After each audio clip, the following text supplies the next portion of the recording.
temos aqui a nossa segunda semana. Então, à direita, no canto superior, você tem S2.T maiúsculo. Então, segunda semana, terça-feira, da engenharia mecânica. Nossa aula de hoje fala sobre a carga campo elétrico. A gente continua esse assunto. Caso específico, a carga parada em relação ao observador. Isso quer dizer que nós estamos no domínio da eletrostática. Ok? Então, eletrostática. No começo de cada aula, a gente vai ter comunicados e tarefas, onde a gente vai tentar revisar tudo que está ocorrendo, né, em paralelo. Então, primeira coisa, nossa aula tem novo link, eu coloquei o link aí. Se você não achar lugar mais nenhum, você pode ir na gravação no YouTube, vai estar lá. Minha primeira pergunta é: você já tem os livros? Você já tem o Física 3 de Young and Friedman? Talvez você conseguiu a cópia física, ou talvez um PDF desses livros.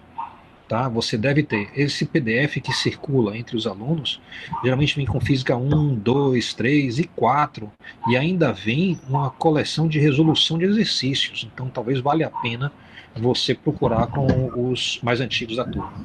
Se algum colega aí tiver e puder compartilhar, agradecemos, tá? Depois eu mando lá no grupo. Achei edição 14. Muito bem. Muito bem. Valeu, e massa, aí, mano. Também tem outro PDF que circula também, especialmente nos alunos de licenciatura, o Física Conceitual de Paul Hewitt. Esse Física Conceitual, ele é um livro bem mais simples, né? Ele é a nível, digamos aí, um nível intermediário entre o ensino médio e o ensino superior. Ele vai trabalhar os conceitos.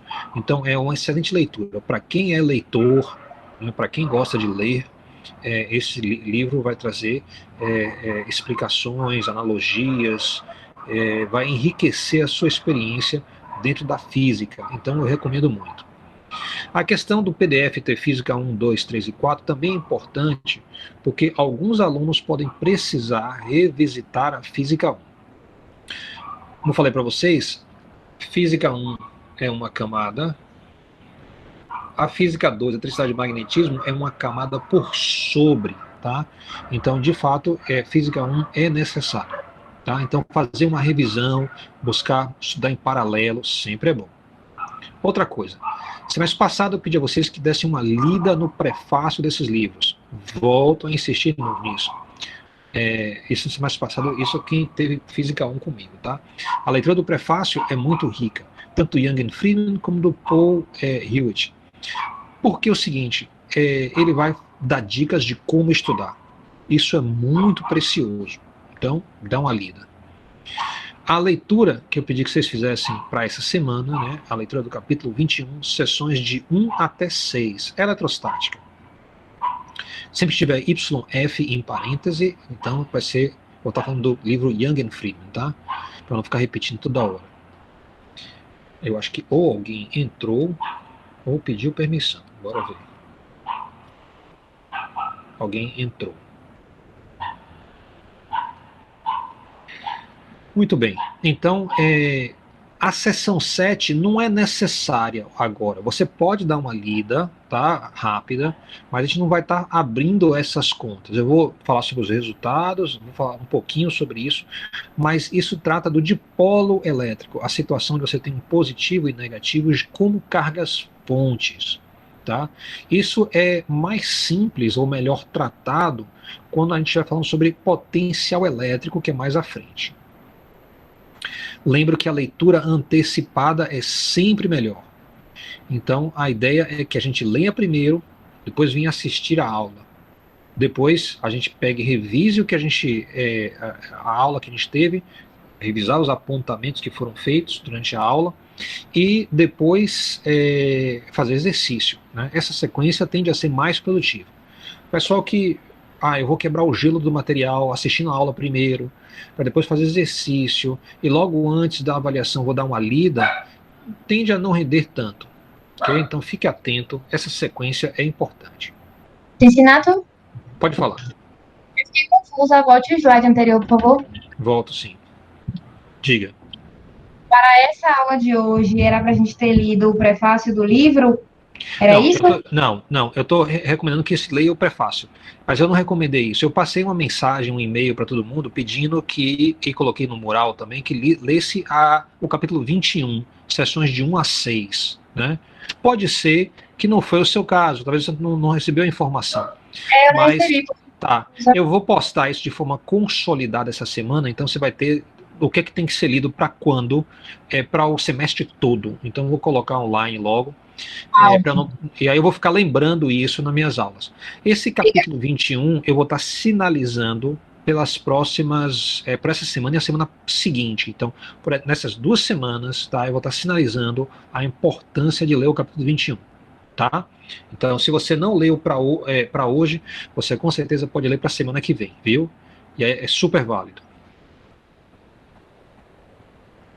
Ok, então, retomando, né, a nossa última aula, a aula da semana passada, na terça-feira, foi muito rica.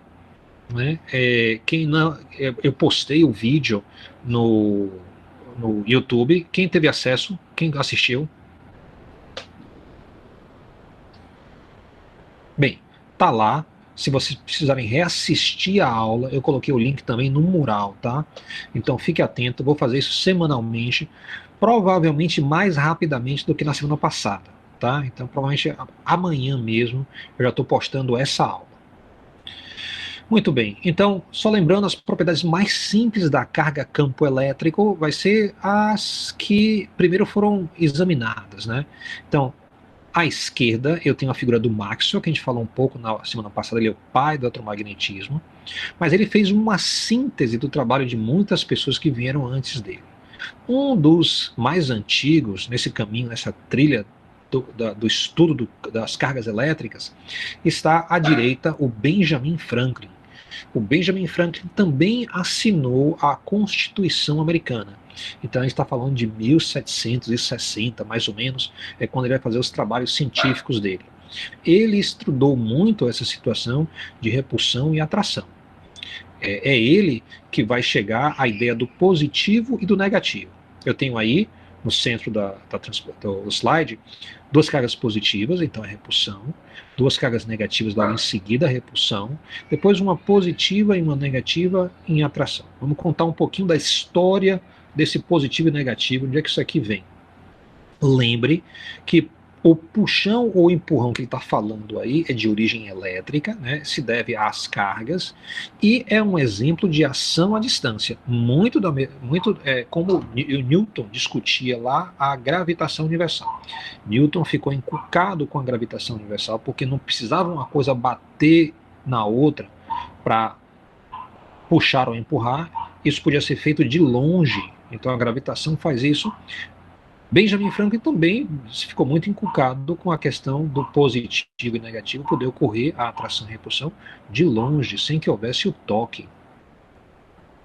Olha aí, meu puxão e empurrão, esse é Newton falando, viu? Lembre, tá, que toda vez que aparece puxão ou empurrão, a gente está falando de uma força, a força é um vetor, e na visão de Newton, na visão mais simples, né, de Newton, isso é massa vezes aceleração. Lembre também que você tendo a força, você acha a aceleração. Se você tem a aceleração, você acha a variação da velocidade. Se você tem a variação da velocidade, você acha a variação na posição. Ou seja, saber a força acaba lhe dizendo tudo, né?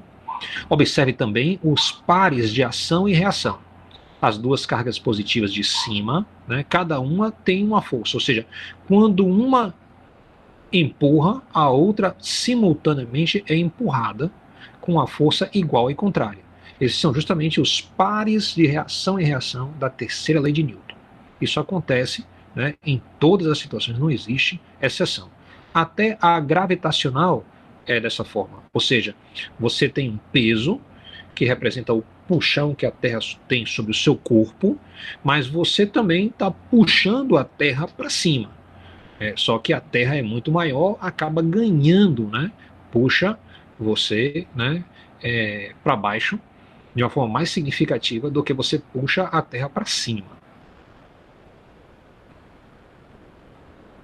Muito bem. Então, de onde é que vem isso? Vem de experimentos com uma balança de torção. O que é uma balança de torção? É a coisa mais simples do mundo.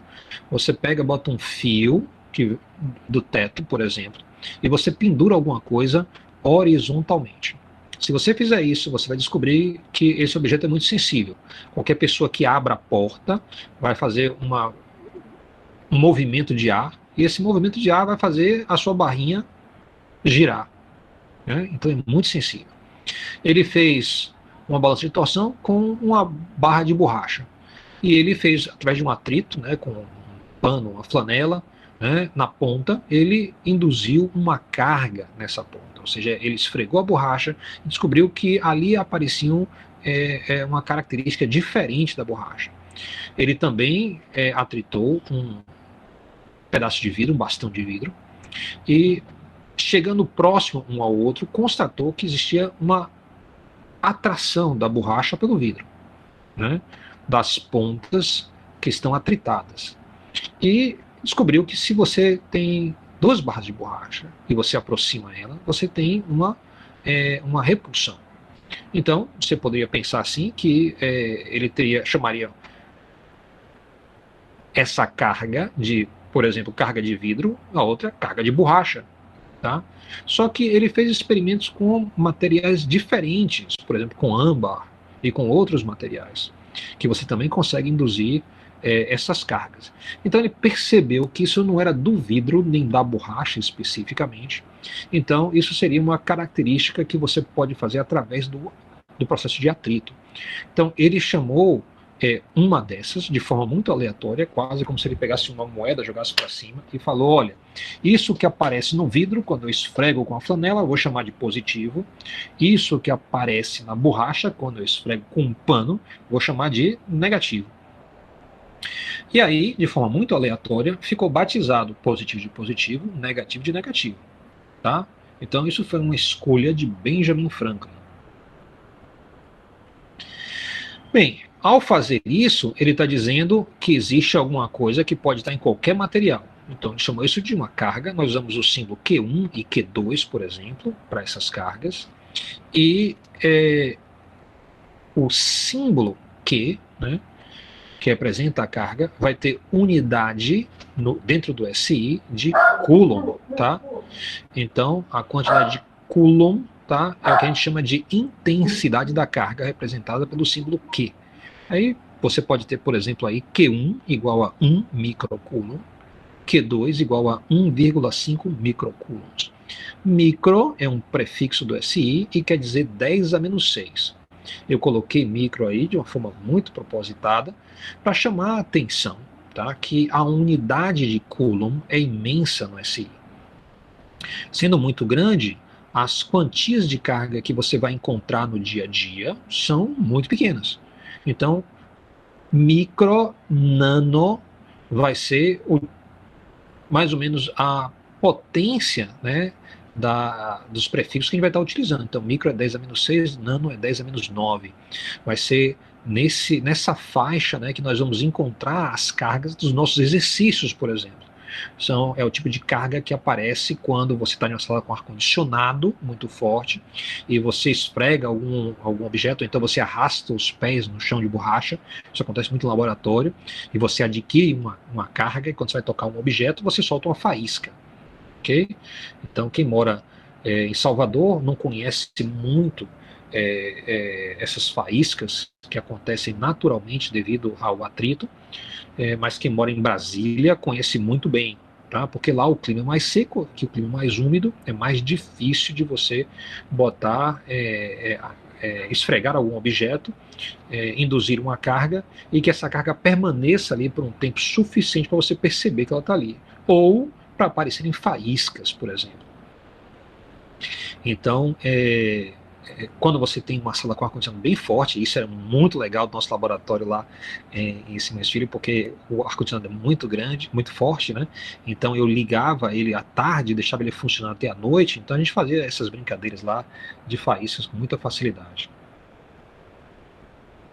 Bem, de onde vêm esses positivos e negativos? A gente passa então para uma visão mais moderna. Na visão moderna, a gente acabou que quando ele batizou a característica do vidro de positivo, ele batizou automaticamente o próton, nem conhecia o próton ainda, tá? Ele batizou o elétron, então ele batizou o próton de positivo, o elétron de negativo, e assim ficaram, né? Então, a origem dessas cargas é o positivo e o negativo. Nós temos uma visão atômica agora. Nessa visão atômica, os átomos, tá, têm núcleos com os positivos e tem em torno deles uma eletrosfera negativa. Borracha e vidro são exemplos de materiais isolantes, tá, a gente chama de não condutores ou dielétricos, né? As cargas induzidas, elas estão presas ali em uma certa posição, ou seja, se você esfrega uma ponta da barra de borracha, aquela ponta fica com uma carga, tá? E essa carga não vai se espalhar para outras posições, vai ficar presa naquele lugar, tá? Então, espacialmente, ela está presa à ponta da esquerda, por exemplo. Não vai passar para o meio, não vai passar para a direita. Isso é verdade também para a carga induzida no vidro através do atrito. Okay? Então, ela é fixa. Por que ela é fixa nessa posição? Porque nós sabemos hoje que quando você esfrega a borracha, ela adquire uma carga negativa. Isso quer dizer que ela adquiriu um excesso de elétrons. E o vidro, quando você esfregou, tá, o que é que você fez? Você removeu elétrons. Então, ali ficou mais positivo.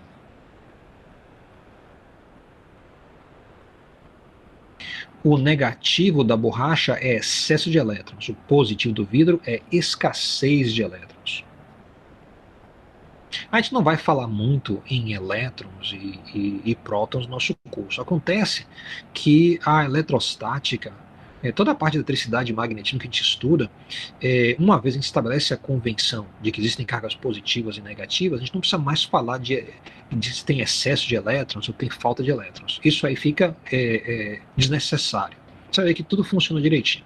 Bem, tá aí as principais características do elétron e do próton. Tá? Então eu botei aí um desenho simbólico do átomo de hidrogênio. Você vê que o próton ocorre no núcleo, na parte central, e o elétron, tá? Eu coloquei simbolicamente uma nuvem em torno do próton. Essa nuvem é a eletrosfera, é onde se encontra o elétron negativo. Existe uma atração elétrica entre o positivo e o negativo que mantém o elétron em órbita. O elétron tem massa. A massa do elétron é 9,1 vezes 10 a menos 31 quilos. Com certeza, essa é a menor massa que você jamais ouviu falar em sua vida. Imagine aí 0,31 zeros, 9 e 1. Ok? Então, essa é uma carga, uma massa muito pequena. É a massa do elétron.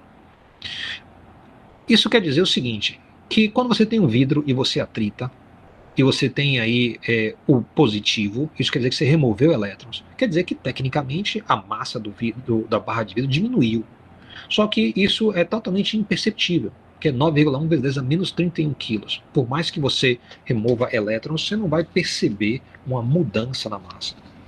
Depois tem a massa do próton, é 1840 vezes a massa do elétron. Então, o próton é bem mais pesado que o elétron. Mesmo assim, a massa é na ordem de 10 a menos 27 quilos, também não faz a mínima diferença. Micrograma é uma massa muito pequena para a gente, é 10 a menos 6. Tá vendo? Isso é muito, mas muito menor. E o elétron e o próton têm cargas iguais a 1,6 vezes 10 a menos 19 coulombs. No material isolante, as cargas são fortemente presas aos átomos. Então, borracha, por exemplo, tem muito átomo de carbono. Carbono é um semicondutor, né? Está bem na divisão entre condutores e não condutores. Então, ele vai ser mais para o lado do não condutor. Né? Mas se bem que tem grafite que é condutor. Mas mesmo assim, você vai ter elementos como carbono, oxigênio, outras coisas assim, na composição. São não metálicos, então esse material provavelmente é um isolante. E à esquerda você tem o Maxwell aí falando assim, ó, nunca imaginei coisa nenhuma desse tipo. Maxwell é o pai do eletromagnetismo. A gente está falando das teorias dele mais ou menos 1890. tá? A massa do elétron e a carga do elétron só foram determinadas em 1931, né, pelo físico Thomson, J.J. Thomson. Ele fez um experimento com gotículas de óleo que permitiu ele determinar a massa do elétron e a carga do elétron. Isso foi fantástico, porque ninguém tinha conseguido até então. E você vai ver nos nossos exercícios que muitas vezes aparece a carga do elétron dividido pela massa do elétron, mas raramente aparece a carga do elétron em alguma equação sozinha, ou aparece a massa do elétron sozinha em uma das equações. Só aparece a razão entre os dois. Então a razão era conhecida há muito tempo, mas o valor individual não. Então Maxwell não tinha nem ideia da massa do elétron. Muito bem. Imagine agora que eu tenho um condutor, uma esfera condutora. Na visão do Maxwell, tá? Isso quer dizer que ela tinha igual números de cargas positivas e negativas. Ele imaginava uma sopa espalhada desse tipo aí. Tudo misturado. Ok? Então, vamos dizer que ele pegasse uma daquelas barrinhas de borracha, de vidro, e aproximasse. A borracha esfregando dava negativo, ele aproximou. O que acontece com a esfera? Ela vai atrair os positivos, vai afastar os negativos e a esfera vai ficar polarizada. Imediatamente, você pode conectar isso a um aterramento. Aterramento simplesmente você tem uma barra de cobre que você enfia na terra, 2 ou 3 metros assim, e aí você puxa um fio e você toca esse fio na esfera metálica. Isso cria um caminho. As cargas negativas vão embora, porque a Terra é neutra, então elas vão ser repelidas pelo outro negativo da barra, elas vão descer pelo fiozinho, vão para a Terra e vão sair da bolinha, da esfera metálica. Se você afasta, tá, a haste de borracha que estava polarizando a esfera, você tem agora uma carga distribuída na esfera metálica, uma carga positiva. Então é assim que o pessoal antigamente colocava a carga positiva em um objeto. Outra forma de você mostrar os efeitos da eletrostática, né, é você pegar um objeto que está, por exemplo, positivo, e você aproxima de um material isolante. Nesse material isolante, tá, se ele não cede cargas com facilidade, ou se não atrita ele, mesmo assim, ele ainda pode exibir uma atração, se houver uma polarização dos átomos, ou seja, o próprio átomo pode ser polarizado. A gente sabe que a nuvem eletrônica, tá, ela circunda esfericamente, por exemplo, um núcleo. Se você coloca um positivo, ela vai ficar disforme, ela vai ficar mais negativa de um lado, menos negativa de outro. Isso vai tender a polarizar a matéria. Polarizando, você vai ter um efeito aí como está à direita. Observe que você tem um pente, esse pente você pega e esfrega em alguma coisa, por exemplo, na cabeça, né? Ele adquire uma carga, tá? E aí você tem um bocado de pedacinho de plástico em cima da mesa, e eles são plásticos que estão sem carga nenhuma, são neutros. Então você aproxima o pente e mesmo assim ele gruda, tá? Então é esse processo que está acontecendo. Bem, com toda essa capacidade de induzir cargas em objetos metálicos e não metálicos, assim por diante. Professor? Oi, pode falar. Se alguém tiver alguma dúvida, interrompe, viu? Porque senão eu fico aqui no monólogo chato, retado. Você pode voltar aí a imagem no último slide? Sim. No caso, a gente tem um material eletricamente carregado no positivo, a gente tem como carregar ele positivamente ou a gente só deixa ele positivo quando a gente extrai os elétrons dele? No exemplo anterior, você tem duas formas. Então a gente mostrou aí que se você pegar vidro e você atritar, ele fica positivo. Então você pode usar o vidro para fazer essa demonstração. Ou você pode usar aquele processo da esfera metálica que você aproxima uma barra e você aterra ela e você deixa ela positiva também. Então tem várias formas de fazer. Aí são duas.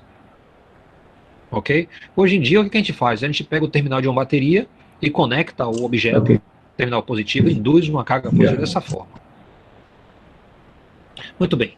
Então, o francês Coulomb, tá? Charles Coulomb, ele fez um experimento muito interessante. Tá? Ele usou a mesma balança de torção lá do Benjamin, mas de forma muito mais apurada. Ele teve mais cuidado na construção do aparelho dele. Então, quando ele constrói o aparelho dele, você vê que tem uma torre central. No meio da torre central tem um fio que desce à direita. Depois, dentro dessa tampa de vidro, existe uma barra que está na horizontal, tá? Ela está pendurada em um fio e está na horizontal porque ela está equilibrada. À direita tem uma esfera metálica e à esquerda tem uma esfera de material aí que parece até não condutor. Ok? Então, de cada lado tem uma pequena esfera. Essa barra horizontal também é não condutora, tá? Ela não é um condutor. A única parte que é condutora é a esferinha de cobre que está à direita na barra.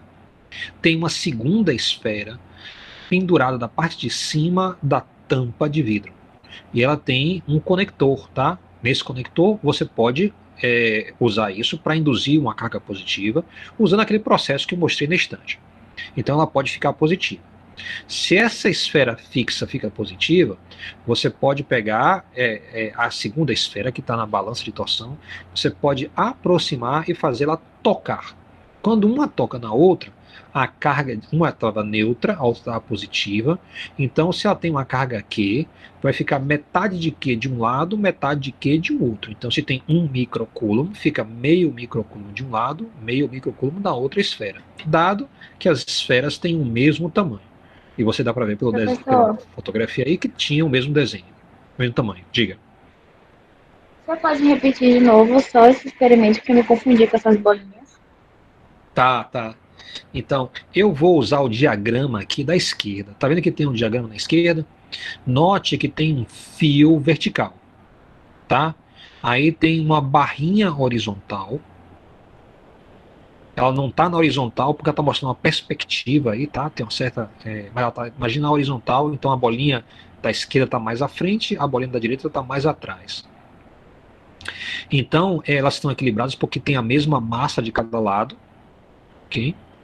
E aí eu faço o seguinte: eu uso uma bolinha Q2 que eu posso movimentar, chegar mais próximo, mais afastado. Tá? E coloco uma carga positiva nela e uma carga positiva na outra, que eu estou chamando de Q1. Essas duas bolinhas estão positivas, então elas vão uma repelir a outra. Quando repele, ela vai torcer a balança de torção e o fio, tá, que vai rodar. Quando o fio roda, isso está preso, tá, em um sisteminha que permite eu ler qual a força que está sendo exercida. Então, se você olhar naquela parte de cima lá do aparelho à direita, você vai ver que tem um discozinho lá em cima, tá? Então, esse discozinho, com certeza, ó, na parte de baixo, dá para ver, ó, tem uma fita métricazinha colada, tá vendo aí? Sim. Tá? Isso aí está calibrado na força que é necessário para você poder rodar essa parte central. Então você vai poder ler de acordo com a posição a força. Muito bem. Então, só recapitulando aí o aparelho à direita, você tem uma torre central, tem um fio que desce, depois tem uma barrazinha horizontal assim. De um lado tem uma bolinha metálica, do outro tem uma bolinha não condutora. E aí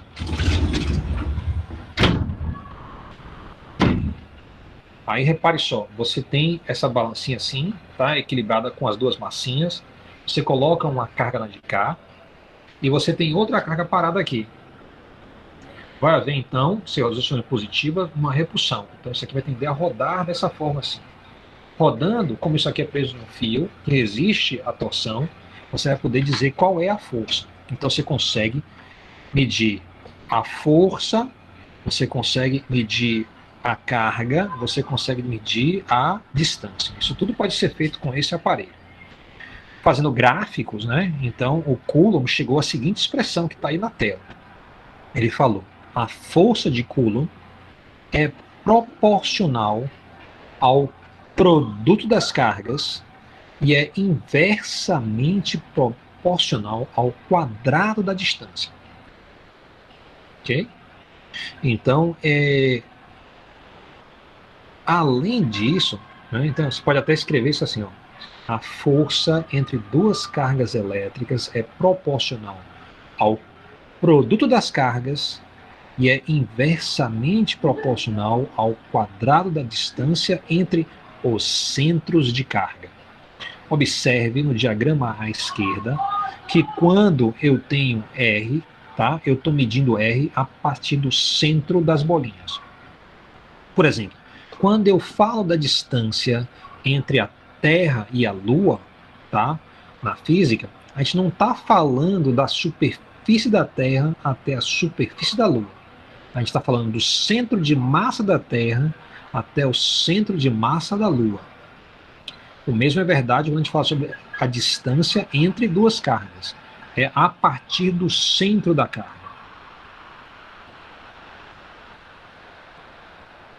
Professor, Oi. Pode falar. pode falar aí, brother.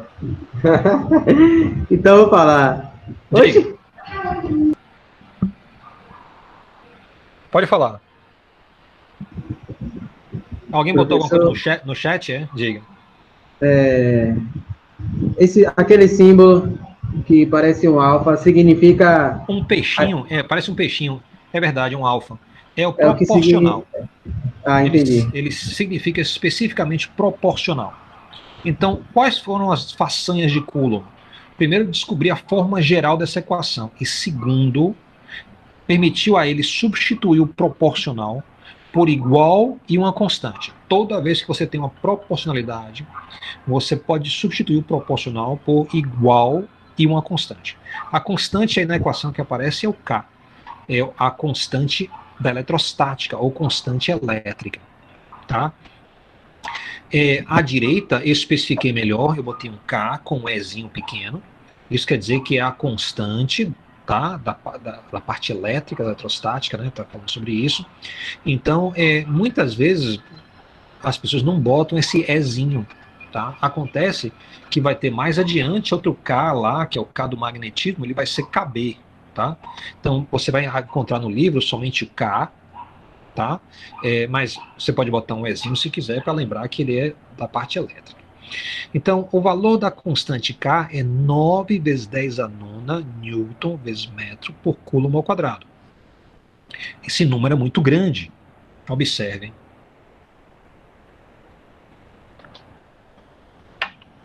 Tá? Então, eu preciso memorizar esse número? Não. Em qualquer avaliação que exista, que você vai participar, o pessoal dá esse número na tabela lá facilmente. Isso é uma das constantes da física. Tem até outra forma de escrever ela, que eu vou falar sobre isso provavelmente amanhã, né? Dá na mesma coisa, só é uma forma diferente de escrever. Mas o número é o mesmo, 9 vezes 10 a nona, newton vezes metro por coulomb ao quadrado. Bem,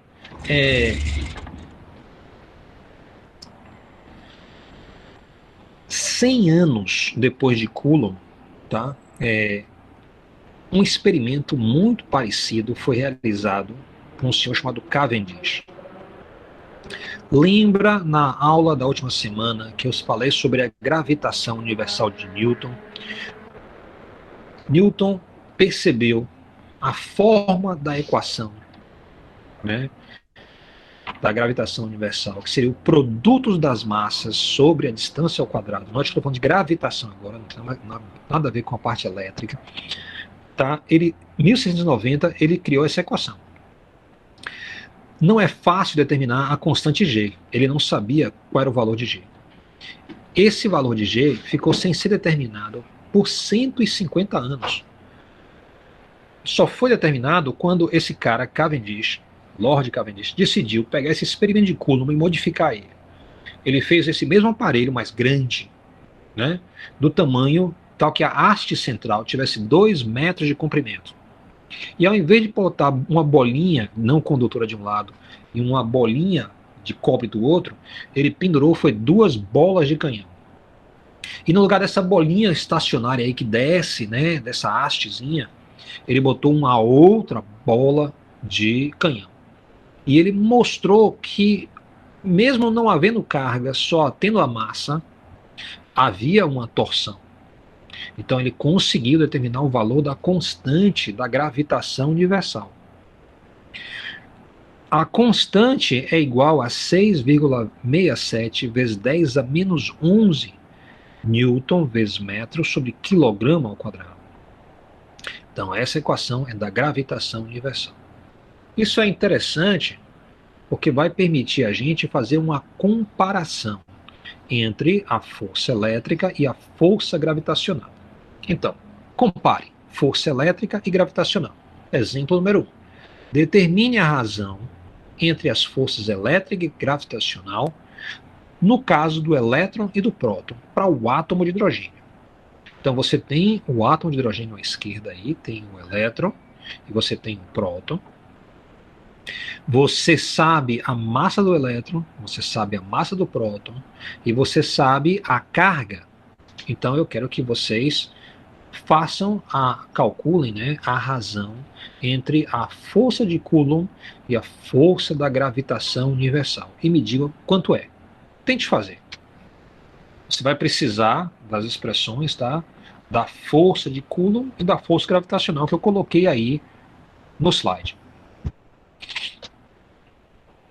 Professor, Oi, pode falar. eu cheguei a fazer essa daí, que é no início do livro, Sim, sim. só que eu não tenho certeza se ele fala sobre o átomo de hidrogênio, né? Mas aí eu fiquei confuso com o que esse resultado expressa. Mas aí o senhor me explica aí. Sim, a gente quer saber o que é que a resposta nos diz. É isso que está dizendo, né? O que é que isso significa? Isso. Claro, claro. A gente vai comentar sobre isso, não se preocupe não.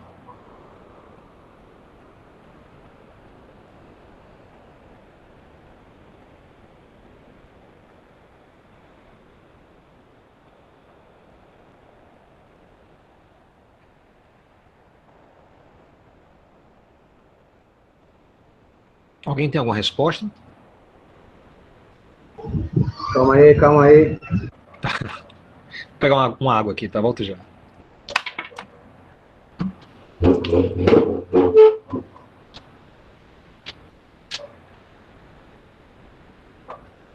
Aí ele... Bora, menino Elton, bora. Nem tinha muita propriedade. Comecei a fazer.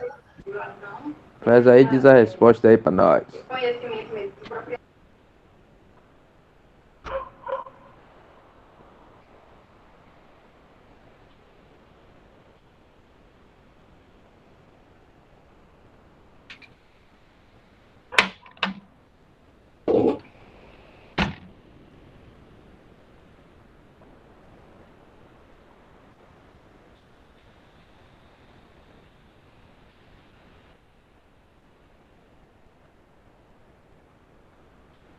Alguma resposta?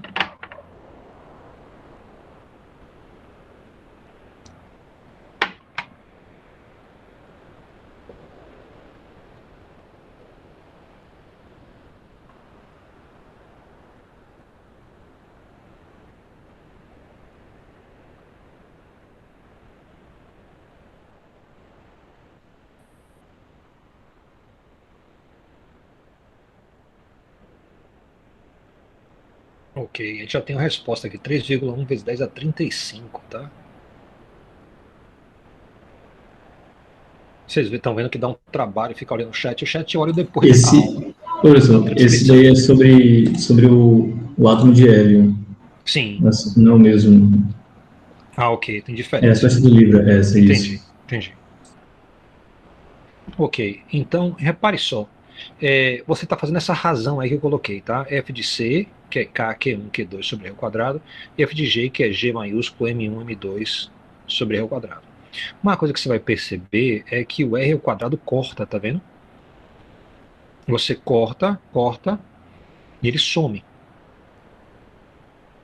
E aí você tem a substituição do K, que é 9 vezes 10 a nona.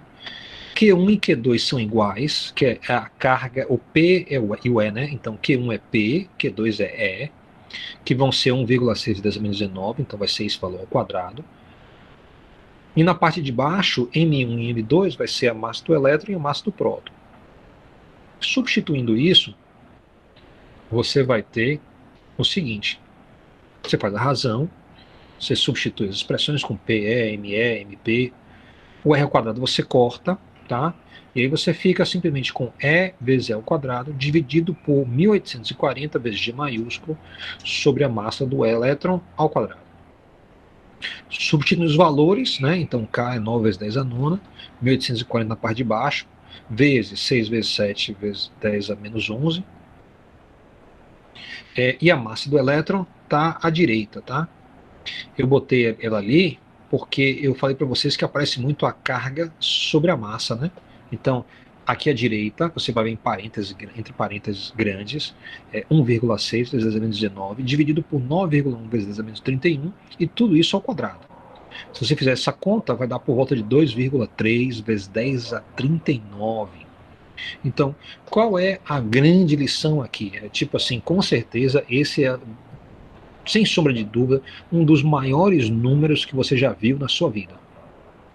Isso aí, então, é quanto a força elétrica é mais significativa do que a força gravitacional em segurar o elétron em órbita do próton. Então, o que é que segura o elétron em órbita do próton no átomo de hidrogênio? Vai ser justamente a força elétrica. A força gravitacional é totalmente desprezível. Ok? Isso nos leva ao segundo exemplo. Imagine o seguinte: eu substituí aí no centro, eu agora tenho a Terra, e em órbita eu tenho a Lua. Acabei com aquele negócio de nuvem de elétrons. Agora eu tenho astros, né? A Terra e a Lua. E eu vou imaginar o seguinte: imagine que a força entre a Terra e a Lua fosse de natureza elétrica e não gravitacional. A pergunta é a seguinte: qual seria a carga elétrica necessária para manter a órbita da Lua em torno da Terra, como é atualmente? Considere que eu botaria uma quantidade de carga igual na Terra e na Lua. Então, tente fazer o exercício. A gente quer que a força gravitacional seja igual à força elétrica. Qual é o valor da carga? Como informação, coloquei à esquerda aí a massa da Terra e a massa da Lua. Note que a massa da Lua é bem menor do que a massa da Terra. Professor, relembre aí qual é a unidade de medida da constante gravitacional. Vai ser Newton vezes metro sobre quilograma ao quadrado. Justamente, a massa da Lua é 1/6 da massa da Terra.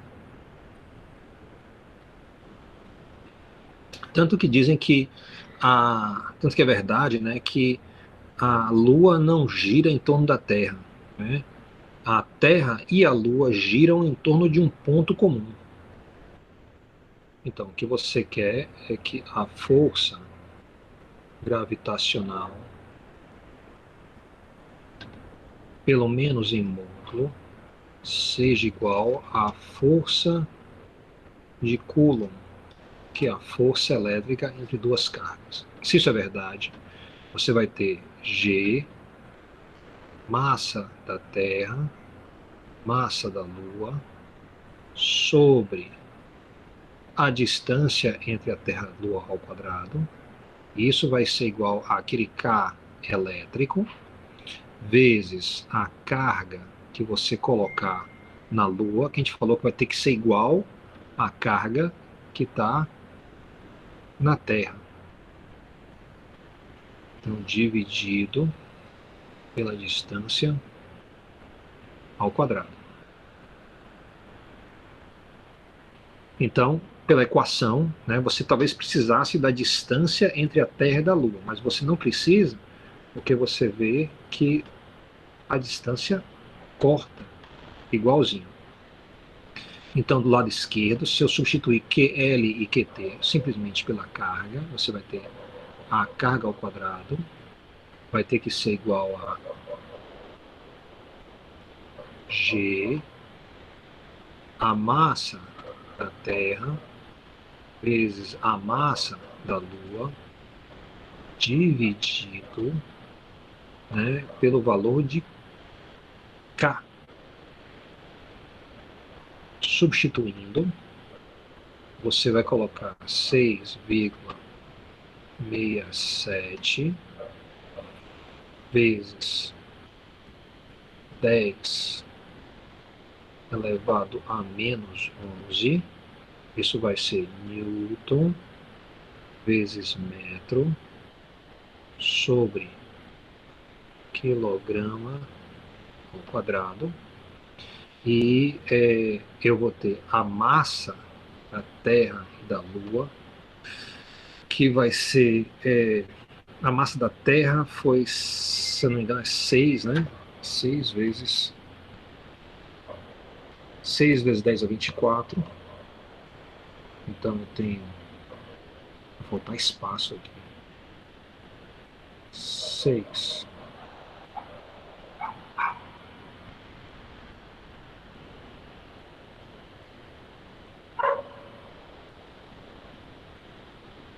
Então, 6. Vou colocar assim, ó, é elevado a 24 quilos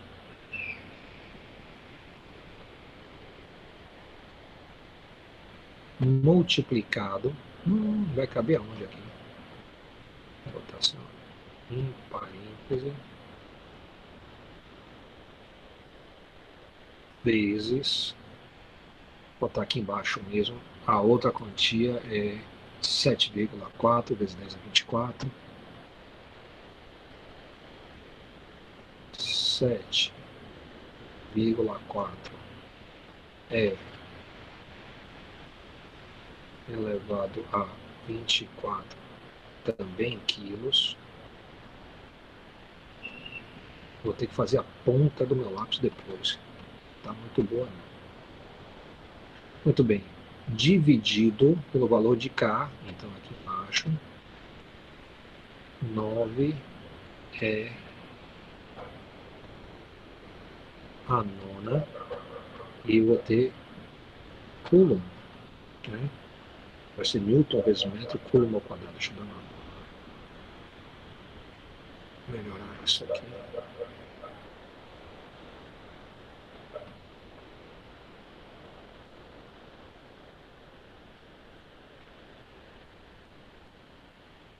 Então eu tenho Newton vezes metro sobre Coulomb ao quadrado. Aí, se você fizer essa conta, recomendo muito a calculadora.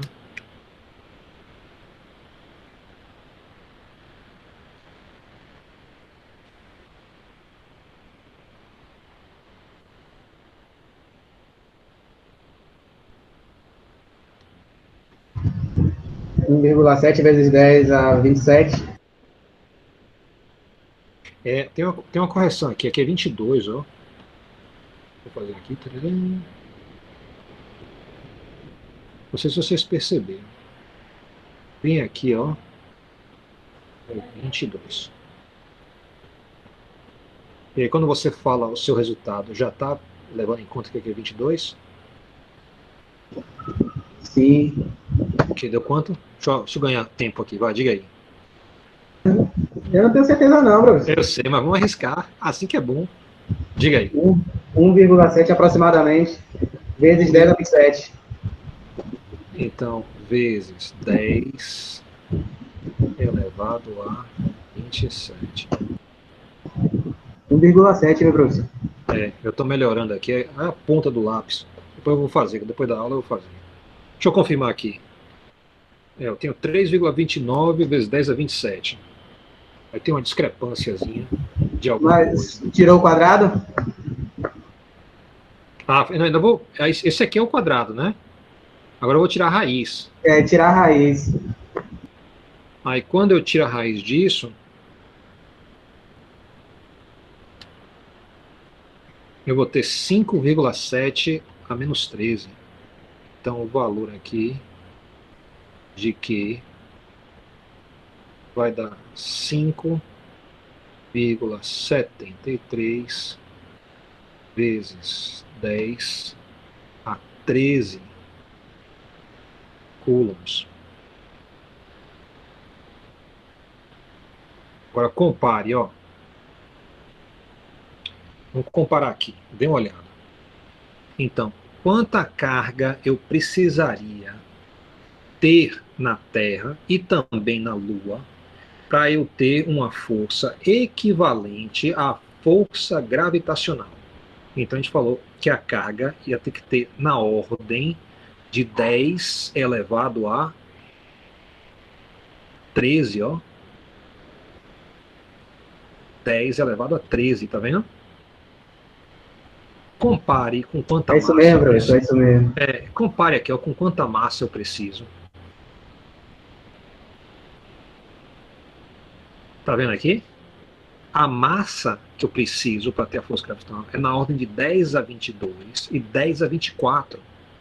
Mas se fosse utilizar carga, se eu fosse usar Coulomb, eu precisaria na ordem de 10 a 13. Tá vendo como eu precisaria muito menos Coulomb do que quilo? Mas Professor, é seu muito, muito microfone menos. abaixou, ou é aqui? Diga aí. Tá abaixo. O áudio tá baixo? Melhorou? Fala de novo aí. Alô, alô, testando. Tá bom aí. Ok, pronto. Foi que eu me afastei.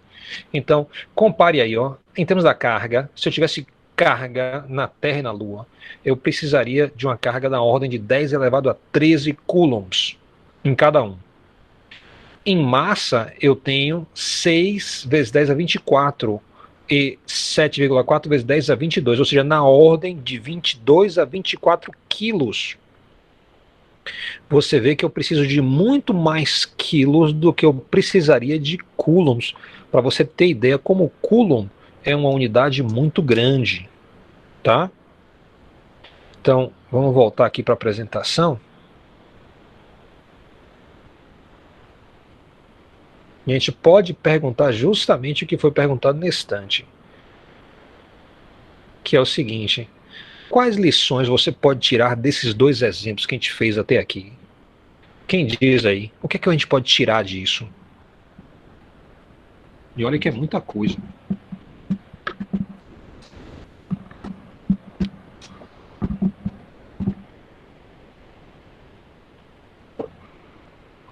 Alguma sugestão?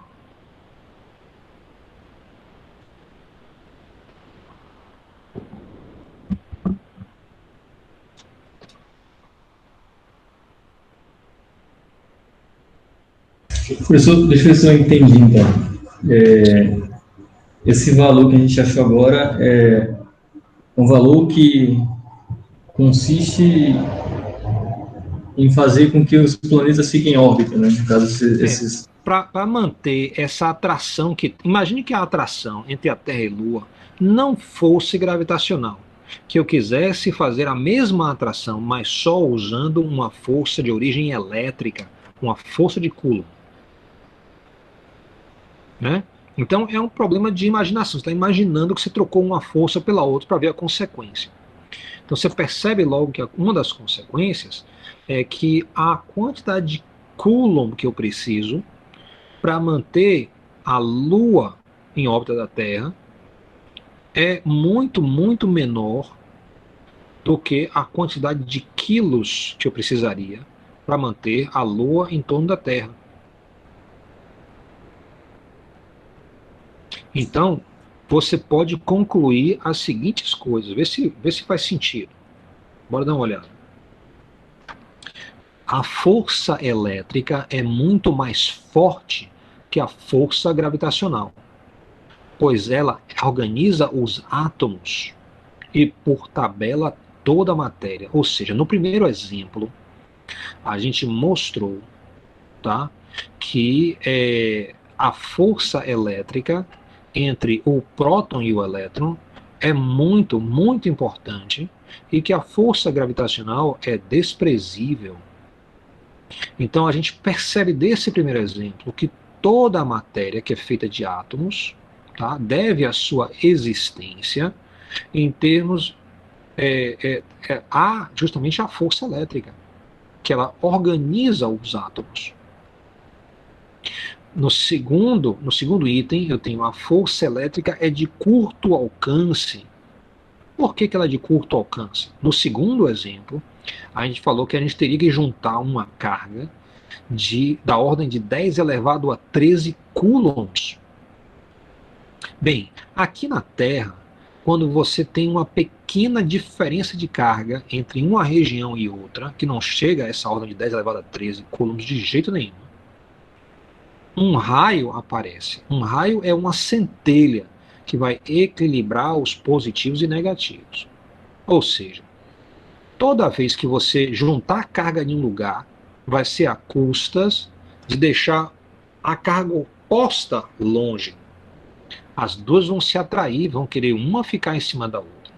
Se uma ocupa o mesmo espaço que a outra, então a carga total é nula.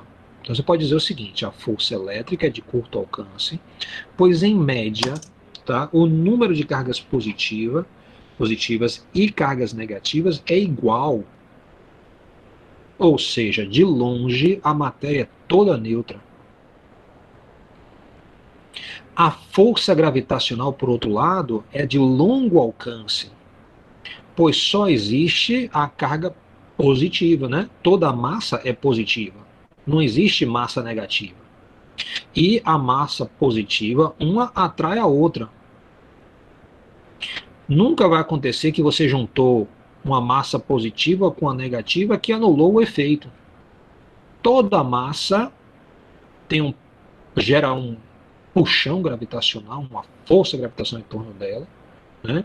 E isso só vai aumentando, só vai somando.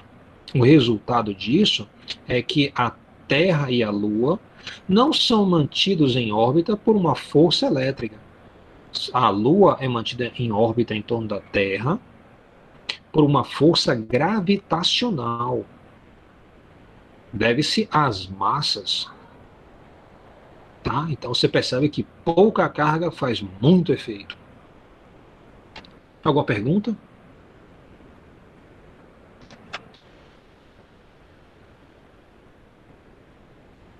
Ok, vamos adiante. Ok, só retomando aquela ideia de carga-campo elétrico, tá? Imagina o seguinte, ó, a primeira carga se movimenta. A primeira é a da esquerda. Tem outra carga, também positiva, uma distância muito, muito grande, que levaria, por exemplo, alguns milissegundos para a luz chegar lá. Acontece que no nosso universo... Pode falar. Rapidinho, você pode só voltar na explicação que a carga elétrica é de curto alcance só nessa partezinha? Por favor? Sim, sim. Repare só. Se você tem no átomo de hidrogênio, você tem um positivo e um negativo. Então a distância é muito pequena ali, né? Porque a gente sabe que o átomo é muito miúdo, tá os dois um pertinho do outro. Se você está um pouco longe desse átomo, você vê um positivo e um negativo junto. Toda vez que você tem um positivo com um negativo, o efeito externo, se os dois estão muito próximos, é quase nada. Então, de fato, um átomo de hidrogênio não vai atrair uma carga positiva, nem vai repelir uma carga positiva. Não vai atrair uma carga negativa, nem vai repelir a carga negativa, que esteja ali na proximidade. Porque ele está satisfeito, tem um positivo e tem um negativo com ele. Né? Então ele está neutro. Então, como você tem o positivo e tem o negativo, a tendência é que isso sempre seja de curto alcance, somente quando o positivo estiver sozinho. Mas como o positivo sempre puxa o negativo para ele só vai fazer influência naquela mediação, ali pertinho. Ele vai organizar a matéria. Então, por exemplo, um positivo não vai fazer um efeito muito, muito longe dele. Né? Às vezes você consegue, mas não vai durar muito tempo. Rapidamente o negativo vem e vai tomar o lugar. Então, por exemplo, se você pegar uma daquelas hastes de vidro e você esfregar ela, tá? O que vai acontecer? Dentro de alguns minutos, qualquer carga que tivesse ali vai neutralizar. Porque na atmosfera tem íons que vão rapidinho neutralizar a barra. Então não vai durar muito tempo. Para você fazer com que dure muito tempo a carga induzida na haste de vidro, você vai ter que manter o ar bem seco para não ter esses íons. Né? Então você vê que há uma tendência de qualquer carga que você consiga juntar em um canto, que isso rapidamente seja desfeito, né? Que você não tenha mais essa carga separada, que esteja positivo e negativo junto, para um efeito nulo total. Isso quer dizer que a força elétrica vai acabar não fazendo coisas que sejam a longa distância, né? Vai ser neutralizada antes. Bem, eu coloco aqui um exemplo só simbólico. Eu imagino que existissem duas cargas que tivessem uma certa distância uma da outra, tá? De uma distância que eu conseguisse fazer com que a luz levasse uma fração de milissegundos para chegar de um lado até o outro, para ter uma pequena distância, para eu perceber o que acontece.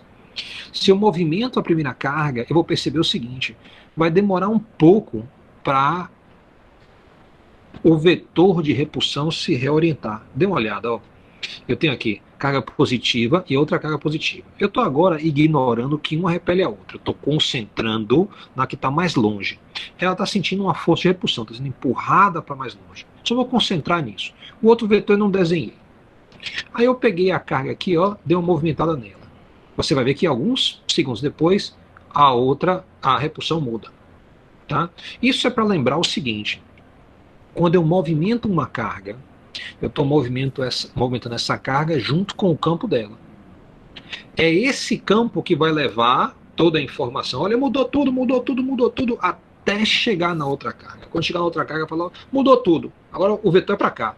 Aí ela pega e muda o vetor dela. Tá? Então, isso quer dizer que o campo elétrico para a gente, ele é, de fato, uma coisa que existe. Tá? Então, a energia que afeta a segunda carga é carregada pelo campo. Isso é a nossa definição de existência da última aula. Ok? Então, vamos olhar esse campo. Como é que é esse campo? Eu coloquei aqui uma representação com vetores, tá? Foi o melhor que eu pude fazer. Cada cone desses aí é a pontinha de um vetor. Imagine que tem uma carga, eu não botei a carga para não atrapalhar o desenho, bem no centro do desenho. Então, tem uma pequena carga ali. Você vê que para cada ponto do espaço eu tenho um vetorzinho. Eu estou rodando aí para você poder visualizar esse campo elétrico. Esse campo elétrico, então, ó, é um campo que ele é divergente, ele está se espalhando a partir do centro. Se toda vez que eu botar uma carga positiva e eu for desenhar o campo elétrico, eu tenho que desenhar essa infinitude de vetor para você ter ideia do campo, observe que os vetores, os cones, né, que estão mais próximos do centro são maiores e os cones que estão mais afastados do centro são menores.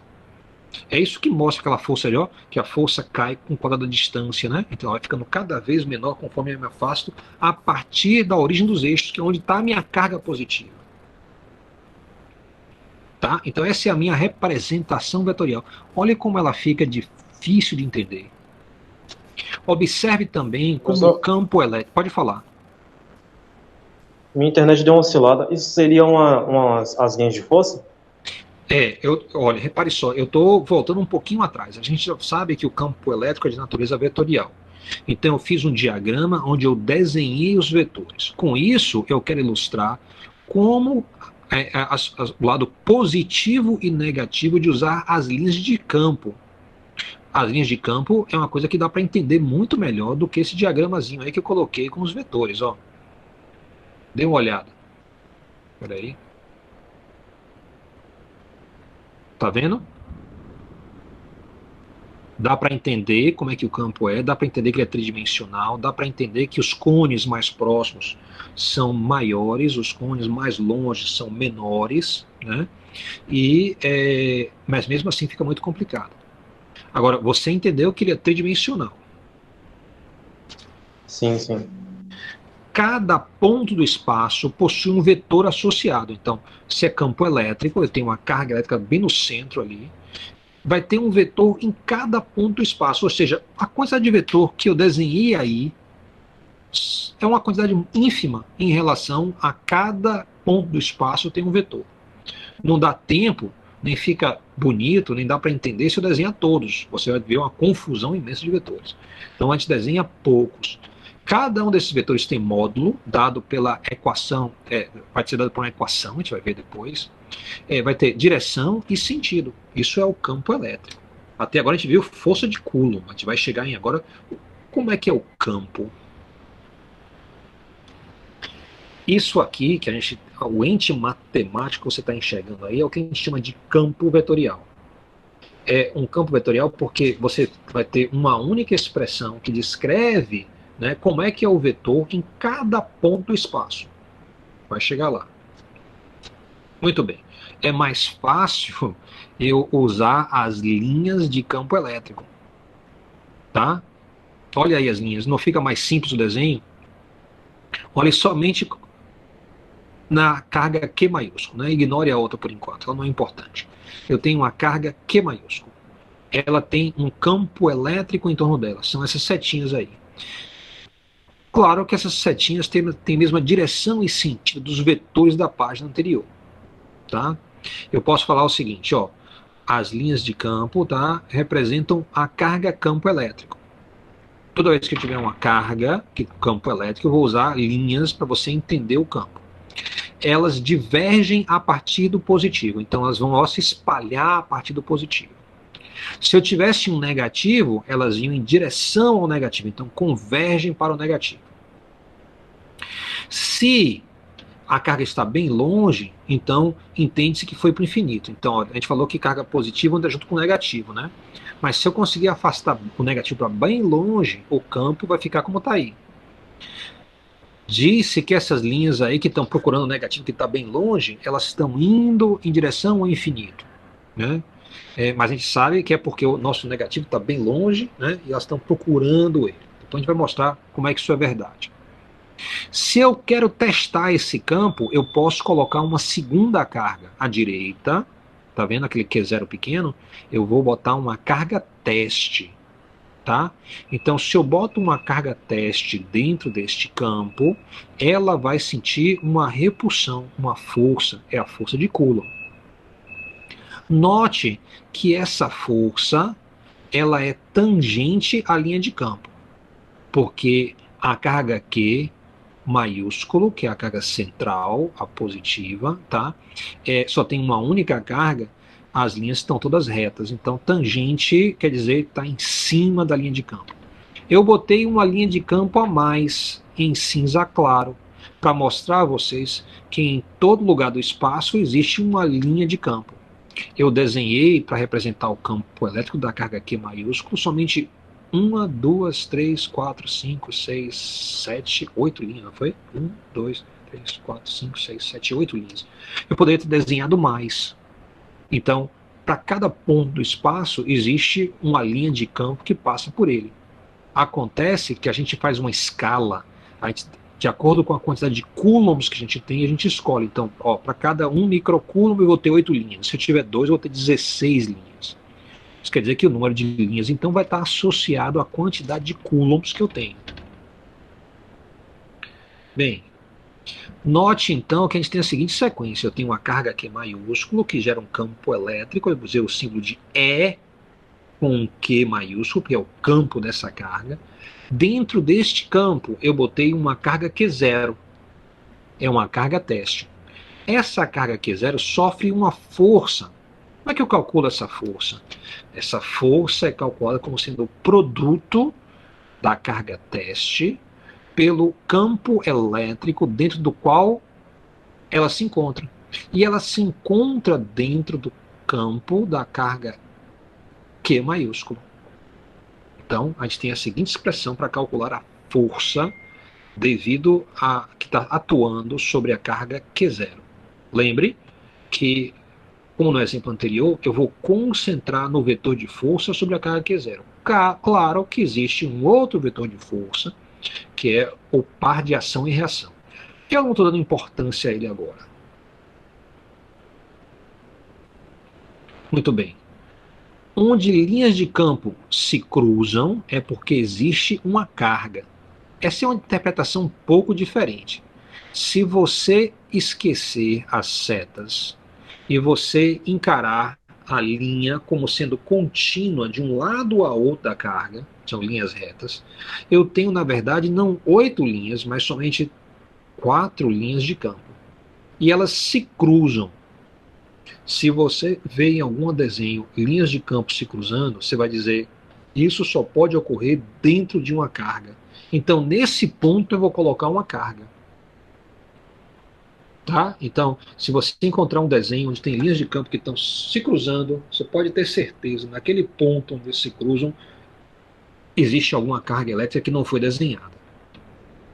Ok? Note que eu estou dando ênfase ao campo elétrico da carga Q maiúsculo. Eu estou dizendo, olha, existe uma carga teste dentro desse campo. Você pode perguntar, e essa carga teste não tem um campo dela próprio?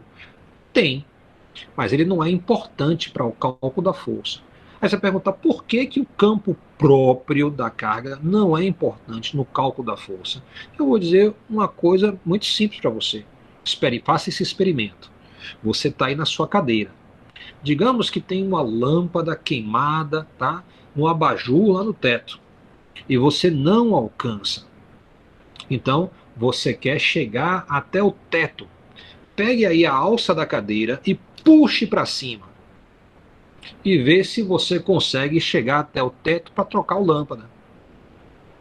Você vai ver que é impossível. Ou seja, uma autoforça, uma força em mim mesmo, não faz nenhum efeito. Então, quando eu coloco a carga teste dentro do campo da carga fonte, que é a carga Q maiúsculo, tá? Eu vou ignorar o campo da carga Q0, porque ela não é capaz de alterar nenhuma força na própria carga.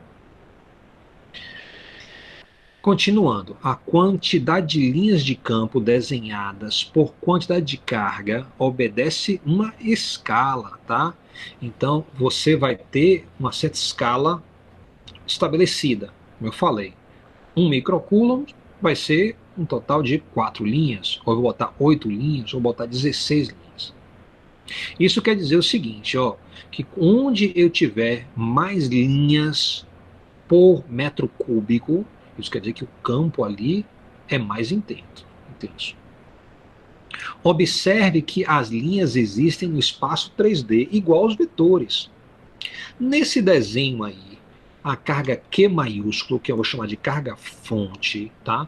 Parece que o ângulo entre duas dessas linhas é igual a 45 graus. Está vendo isso? Vocês percebem isso? Não parece que é 45? Você tem, ó, a linha vertical, você tem, desculpe, a horizontal, aí você tem a vertical aqui, e tem a bissetora. Então dá para ver que é 45 graus entre cada uma dessas linhas. Isso é um erro do desenho em 2 dimensões. Por que que é um erro? Porque se você desenhasse a mesma quantidade de linhas, levando a maior espaçamento angular entre 2 linhas adjacentes em 3 dimensões, o ângulo seria mais próximo de 102 graus, não seria 45. Então, esse desenho em 2D aí, ele está viciado, porque você está vendo somente um corte, você não está vendo as outras linhas todas que deveriam aparecer. Como eu mostrei naquele videozinho do campo elétrico vetorial, aqueles conezinhos, tá? Então o campo é muito mais rico. Última observação, lembre que a densidade de linhas de campo elétrico é proporcional à intensidade do campo elétrico. Então se você perguntar assim, onde é que o campo elétrico é mais intenso? Eu vou dizer onde estão as linhas que estão mais próximas umas das outras. Onde é que as linhas estão mais próximas? Bem, perto da carga Q maiúsculo, está tudo pertinho ali. Longe delas, as linhas vão se afastando umas das outras, ó. Elas estão próximas, vão se afastando. Isso quer dizer que com a distância, o campo elétrico cai. E cai como? Cai com o quadrado da distância.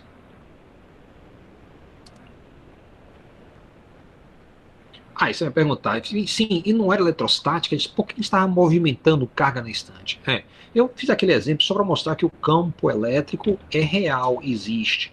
E por uma questão de compatibilidade, então o Max está dizendo aí, ó, para ter compatibilidade é vantajoso pensar em uma carga fonte e outra carga teste, e que a carga teste está dentro do campo elétrico da carga fonte. Se você pensar assim, toda eletrostática é bem mais simples, até a nível de conta. Então, eu tenho a fonte Q, o campo dela, eu tenho a carga teste dentro do campo da outra.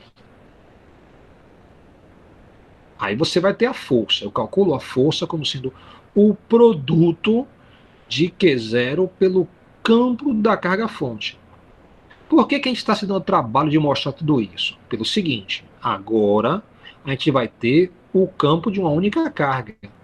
Mas depois, em vez de ter uma carga-fonte, eu posso ter duas cargas-fontes. Aí eu vou ter o campo resultante de duas cargas. Essa equação ainda é válida. Depois eu vou ter 3 cargas-fontes. O campo vai mudar, mas a expressão para força sobre a carga teste ainda vai ser a mesma. Isso vai chegar a eu ter uma linha de cargas com infinitas cargas. Eu vou ter uma expressão para o campo, que vai ser outra expressão. Mas essa forma de calcular a força sobre a carga teste ainda vai ser válida. Então é uma boa forma de pensar. Por enquanto, ela parece simplesmente um detalhe cosmético. Mas conforme a gente for se acostumando com isso se torna cada vez mais prático e é compatível com o que vem na frente, se houver movimento. Leitura da expressão. A força, que é um vetor, sobre uma carga teste por default é positivo, é igual ao produto da intensidade da carga, que é um escalar, e o campo elétrico, que é um vetor. O interessante é o seguinte, observe que Q0 é um escalar. E que tipo de escalar é? A gente definiu lá no início que Q0 sempre é um número positivo. Lembra? A gente deu aquele exemplo de 1 microcoulomb e 1,5 microcoulombs, quando eu tinha uma carga positiva e uma negativa. Ou seja, esse Q0 não porta sinal. E se eu tivesse, em vez da carga teste, eu tivesse uma carga negativa, o que aconteceria? Eu teria uma outra equação. Nessa outra equação aparece um negativo. Porque a força, em vez de ser repulsiva, ia ser atrativa. Então eu vou ter que ficar ligado nisso, de acordo com o valor da carga teste, eu boto ou positivo ou um negativo na frente do Q0. O campo da carga teste não é mencionado, porque a gente já falou antes, ele seria, você não tem uma autoforça devido ao próprio campo da carga, isso não existe. Isso é tão impossível quanto você se erguer se puxando para cima. Ok. Então, a força sobre a carga teste pode ser calculada de duas formas. Olha o que a gente viu até agora. A gente viu que uma forma é usar a força de Coulomb, que é simplesmente o K elétrico, vezes o valor da intensidade da carga teste, multiplicado pelo valor da intensidade da carga fonte, dividido por R ao quadrado, isso vai me dar o módulo do vetor. Eu preciso de direção e sentido, então eu tenho um versor ali.